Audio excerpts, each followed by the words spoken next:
오늘도 하나님의 은혜 안에 거하시기를 축복합니다. 오늘 함께 보실 하나님의 말씀은 아모스서 2장 6절에서 8절 말씀입니다. 여호와께서 이와 같이 말씀하시되 이스라엘의 서너 가지 죄로 말미암아 내가 그 벌을 돌이키지 아니하리니 이는 그들이 은을 받고 의인을 팔며 신한 켤레를 받고 가난한 자를 팔며 힘없는 자의 머리를 티끌 먼지 속에 발로 밟고 연약한 자의 길을 굽게 하며 아버지와 아들이 한 젊은 여인에게 다녀서 내 거룩한 이름을 더럽히며 모든 제단 옆에서 전당 잡은 옷 위에 누우며 그들의 신전에서 벌금으로 얻은 포도주를 마심이니라. 아멘. 오늘도 하나님의 은혜가 함께 하시기를 축복합니다.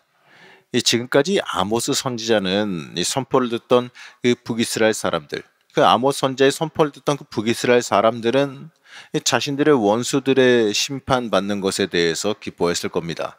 특히 이 사이가 안 좋은 건 남유다가 심판을 당하는 것을 들을 때 거기에서 하나님의 심판이 끝날 것이라고 생각했습니다. 자신들은 하나님의 그 심판에서 해당 사항이 없을 거다라고 생각을 했겠지요. 하지만 아모스의 예언은 거기서 멈추지 않습니다. 이 하나님 앞에서 스스로 택한 백성이라고 이 자부심을 갖고 예배에 열심을 보였기 때문에 나는 해당 없을 거라고 여겼던 그들인데, 그래서 아모스가 이스라엘에 대해 하나님의 심판을 말할 때 그들은 굉장히 당황했을 거예요. 하나님은 하나님의 백성이 어떻게 살아가는지 그들의 이 삶의 모습에 굉장히 민감하게 관심을 갖고 계십니다. 이방 백성들에게는 이 양심과 도덕에 맞게 살아갈 것을 요구하셨었어요. 하지만 하나님의 백성은 바로 이러한 기준을 넘어서서 하나님의 기준에 맞게 살고 있는지, 하나님의 인도하심에 순종하는지 이것도 함께 보고 계십니다. 자, 이방 국가들은요, 이 도덕적인 기준으로 인해서 심판받았지만 그 유다와 이스라엘은 하나님의 말씀을 벗어났기 때문에 심판받습니다. 자, 이것이 명확하게 다른 심판의 이유예요. 아모스는 그 심판 선포를 들으며 당황하는 이스라엘에게 너희들이 지은 죄악에 대해서 명확하게 말해준다면서 알려줍니다. 아모스 2장 6절 말씀을 다시 한번 보게 되면 이렇습니다. 여호와께서 이와 같이 말씀하시되 이스라엘의 서너 가지 죄로 말미암아 내가 그 벌을 돌이키지 아니하리니 이는 그들이 은을 받고 의인을 팔며 신한 켤레를 받고 가난한 자를 팔며. 자, 이스라엘이 하나님의 심판받는 첫 번째 이유가 뭐냐? 그 이스라엘의 가진 자들, 이 권력자들이 이 가난하고 힘없는 사람들을 억압했기 때문이다, 이렇게 말합니다. 자, 6절 말씀에서 이스라엘을 가리켜서 은을 받고 의인을 팔며 신한 켤레를 받고 가난한 자를 파는 자, 이렇게 말합니다. 자, 여기서 은을 받고 의인을 판다는 말이나 신한 켤레를 받고 궁핍한 자를 판다는 말은 이 고대 이스라엘의 그 법조계에서 흔하게 행해졌던 뇌물수수를 뜻합니다. 이 당시에 힘있고 많은 것을 가진 자들이 이 가난한 자들의 재산을 빼앗을 때 이 법정 소송을 주로 사용했어요. 힘없고 가난한 사람들이 죄가 없을지라도 이 부자들로부터 뇌물을 받은 재판관들이 부자들 손을 들어주면서 그들의 재산을 뺏어서 그 부자들에게 줬습니다. 그 결과 가난하고 힘없는 사람들은 그나마 가진 것마저도 다 빼앗기고 죄인이 돼서 노예 신세가 되는 경우까지도 흔히 있었다는 거예요. 하나님은 이 돈에 눈이 먼 악한 행위를 심판하시겠다고 말씀하시는 겁니다. 그리고 신한 켤레의 이야기, 이것도요, 이 상거래와 관련된 이야기예요. 고대 이스라엘 백성들이 이 재산이나 토지를 거래할 때 이 거래가 성사되었다는 증표로 서로의 신발을 교환하는 풍습이 있었습니다. 자, 그러면 그러한 풍습으로 볼 때 이 신한 켤레는 뭐냐? 재산권이나 토지권의 상징이죠. 자, 그렇다면 신한 켤레를 받고 궁핍한 자를 파는 일은 이 재산권 분쟁과 관련된 내용이에요. 악한 재판관이 이 재산이나 토지를 거래하는 상황에서 발생한 그 분쟁과 소송을 맡으면서 이 부유하고 힘 있는 사람들에게 유리하게 판결해 주는 걸 뜻하는데, 이 그들에게 유리하게 판결해 주면서 그 대가로 부유한 사람들의 재산권이나 토지권 일부를 얻는 경우를 뜻하는 겁니다. 이 한마디로요, 재판관들은 사회정의를 지켜야 되는 사람들인데, 근데 그러한 그 사람들이 연약한 사람들을 지키지 아니하고 오히려 이 돈을 받고 가진 자, 힘 있는 자를 위한 판결을 하고 자기 재산을 불리고 있었어요. 자, 이러한 일은 어떻습니까? 사람이 보기에도 악한데 하나님 보기엔 더더욱 악했겠지요. 이 그들이 절대시 여기는 율법에서도 절대로 용납 안 되는 악행입니다. 자, 하나님은 바로 이러한 자들로 인해서 이스라엘이 심판받아야 된다, 이렇게 말씀하세요. 우리는 이 사회 부조리를 보면서 하나님께서 매우 싫어한다는 사실을 잊지 말아야 됩니다.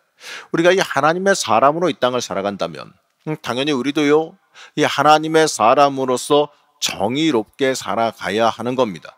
이 물질의 눈이 어두워서 정의를 벗어나는 일은 하나님 앞에 심판받는다는 그 사실을 우리가 잊지 말아야 됩니다. 자, 7절 말씀을 보게 되면 연약한 사람들을 핍박한 사람들이 더 있다는 걸 알게 되는데요. 자, 7절 말씀 보면 이렇습니다.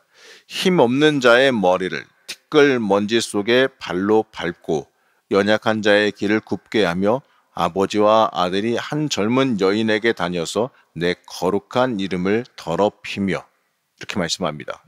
자, 그때 당시에 이 부유한 자, 이 권력을 가진 사람들은 이 자신의 재물을 더 쌓기 위해서 이 교묘하게 이 가난한 사람들을 억압했어요. 그래서 아모스는 이 그들이 가난한 사람들의 머리를 티끌 먼지 속에 발로 밟는다, 이렇게 말합니다. 그리고 연약한 자의 길을 굽게 한다라고 말하죠. 자, 이 말은요, 이 사회에 힘없고 약한 사람들이 이 법적으로도 사회적으로도 보장받지 못한다라는 거예요. 이 원래 연약한 자들이 법적으로 사회적으로 보호받아야 돼요. 또 하나님께서 주신 그 율법 안에 그 연약한 자들을 사회적으로 법적으로 보장하고 도와주게끔 되어 있어요. 그리고 그들 나름대로 권리를 보장받게 해주신 겁니다. 바로 그들이 세상에서 역할을 감당할 수 있도록 하나님께서 보장해 주시고 만들어 주신 거예요.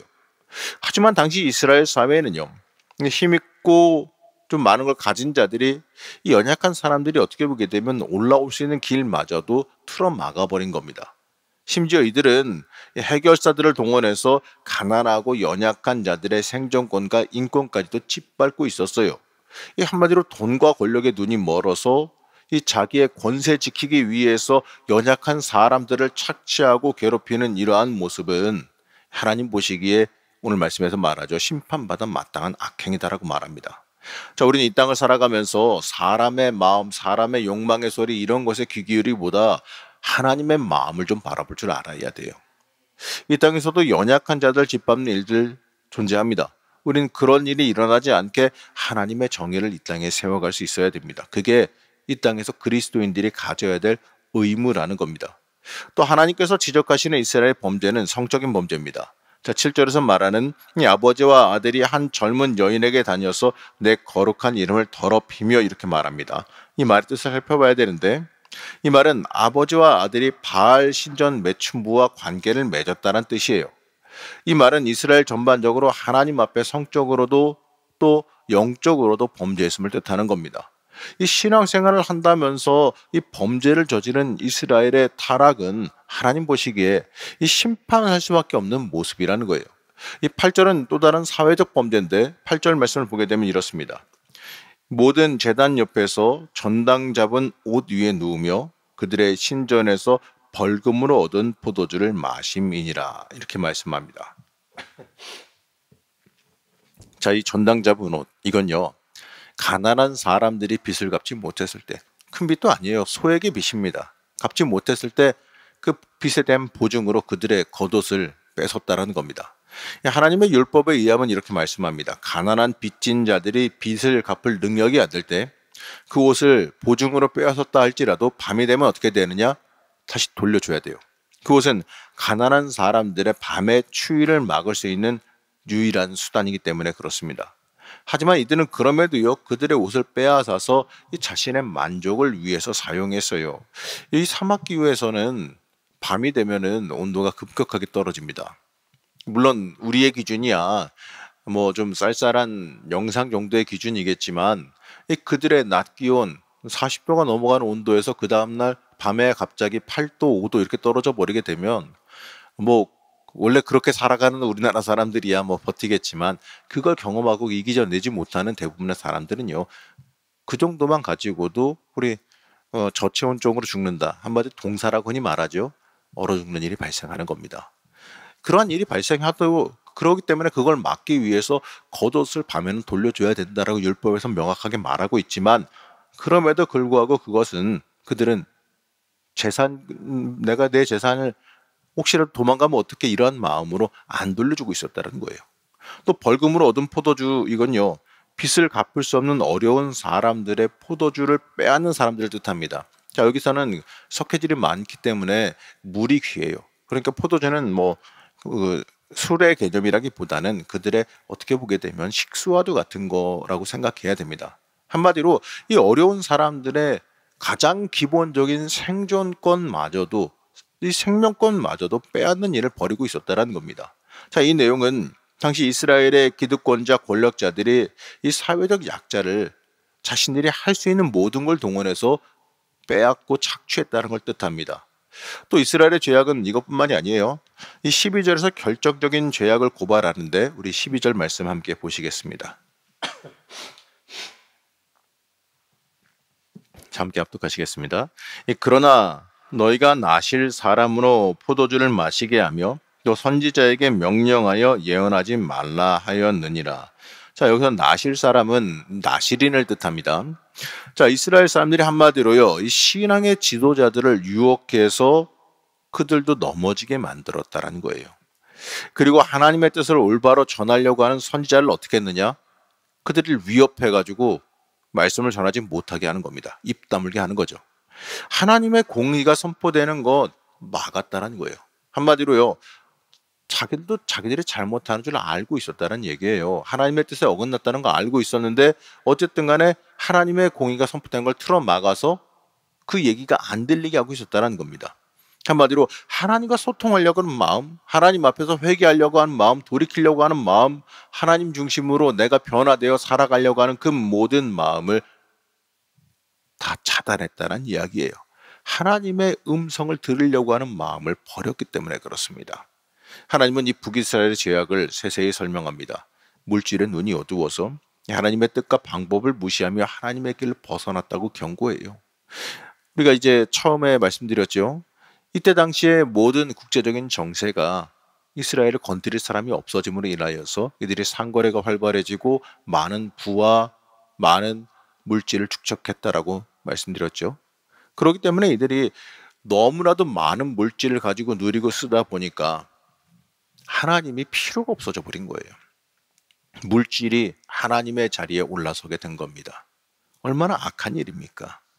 하나님의 음성을 들으려고 하는 그 마음도 잃어버리고 이제 나에게 주어진 그 세상 쾌락만 가지고 그것 즐기고 누리고 쓰는데 빠져들어 버렸다는 겁니다.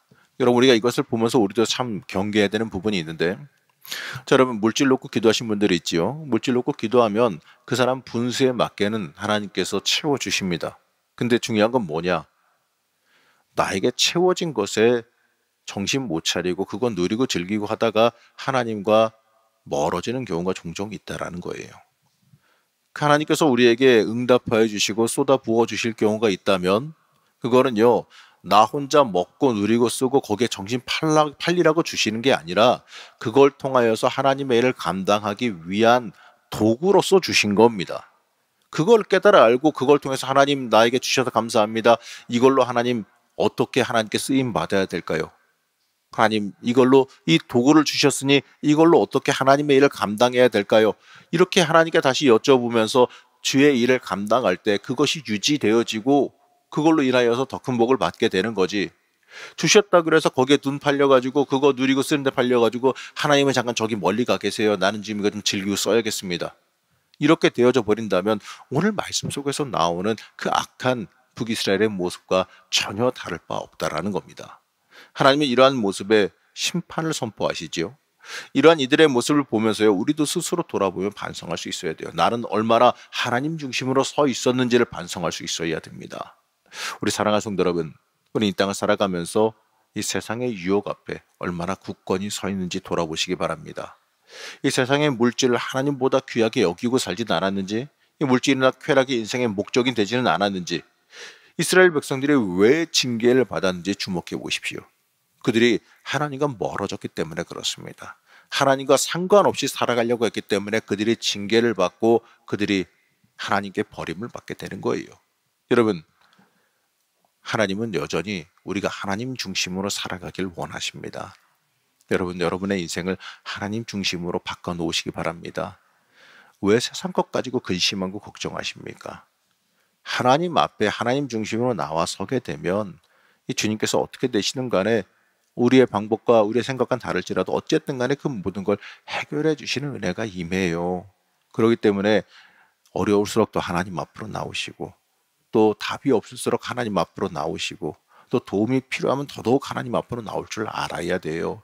하나님 중심으로 설 때, 이 세상 것에 흔들리지 않고 하나님 중심으로 설 때, 그때 우리가 하나님 주시는 복과 은혜도 누리게 되어 있습니다. 하나님은 하나님 중심으로 살아가기를 지금 이 시간도 원하십니다. 이스라엘의 그 심판 이유를 보시면서 우리 스스로를 돌아보시고, 우리도 심판의 자리를 벗어나서 하나님의 복의 자리로 걸어 들어가는 주의 은혜가 있기를 축복합니다. 오늘도 기도하실 때 내가 하나님 중심으로 서길 원합니다. 하나님, 내 인생 하나님이 내 인생의 중심에 있기를 원합니다. 이렇게 놓고 기도하실 때 하나님께서 붙잡아 주시는 놀라운 은혜와 역사, 또 하나님의 만지심이 있을 줄로 이 시간 믿습니다.